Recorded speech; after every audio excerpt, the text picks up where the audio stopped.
Assalamualaikum. In this video, we are going to talk about the triangle of auscultation, its boundaries, as well as the significance of the triangle of auscultation, just like we did for the lumbar triangle of Pettit.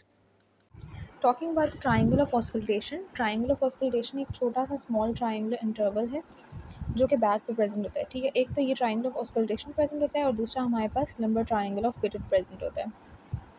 बाकी जो back है वो बहुत बड़े बड़े muscle से covered होती है. जस्ट यू कैन सी है कि यहाँ पर you can C latissimus dorsi muscle, ये इतना बड़ा मसल है और ट्रेपीजियस भी बड़ा वाला मसल है. As compare to the other muscles of the body, back के मसल्स बड़े होते हैं. टॉकिंग अबाउट द बाउंड्रीज जो कि ट्राइंगल ऑफ ऑस्कल्टेशन की होती हैं.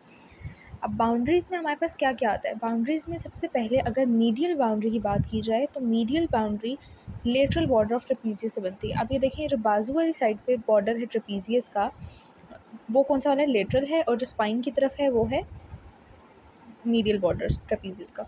ट्राइंगल ऑफ ऑस्कल्टेशन का कौन बना रहा है, लेटरल बॉर्डर बना रहा है. इसका जो इंफीरियर बॉर्डर है वो कैसे बनता है, वो superior border of the latissimus dorsi से बनता है, as you can see here. इसकी जो लेटरल साइड स्कैपुला के मीडियल बॉर्डर से बनती है. यहाँ पर मैंने इसको हाईलाइट किया. एक बार यहाँ से ये सारे मसल्स हटा के, बाकी एक्स्ट्रा मसल्स हटा के सिर्फ ये 3 मसल्स शो करती हैं ताकि आपको ज़्यादा क्लियरली समझ आ जाए. यू कैन सी कि स्कैपुला का क्या है, लेटरल बॉर्डर स्कैपुला का, medial border of the trapezius और superior border of the latissimus dorsi. हमने बात करनी है कि इसकी सिग्निफिकेंस क्या है. सिग्निफिकेंस इसकी ये है कि रेस्पायरेटरी साउंड्स जो हैं वो यहाँ पर हम स्टेथ रख के बड़े आराम से सुन सकते हैं.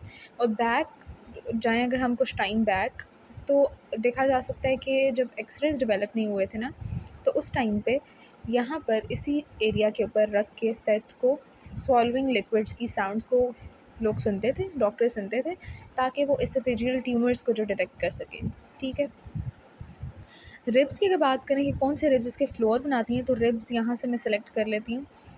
ये देखें, ये वाली जो रिब है ये हमारे पास 6th रिब है. इसको सामने से मैं आपको दिखा देती हूँ. ठीक है, 6th रिब और 6th इंटरकॉस्टल स्पेस जो है वो बनाती है हमारे पास floor of the triangle of auscultation. Now here is a label diagram जिसमें आप क्लियरली ट्राइंगल ऑफ ऑस्कल्टेशन देख सकते हैं, और एंड पे समरी मैंने ऐड कर दी है. ये आप अगर सिर्फ समरी को भी देख लें तो आपका टॉपिक कवर हो जाता है.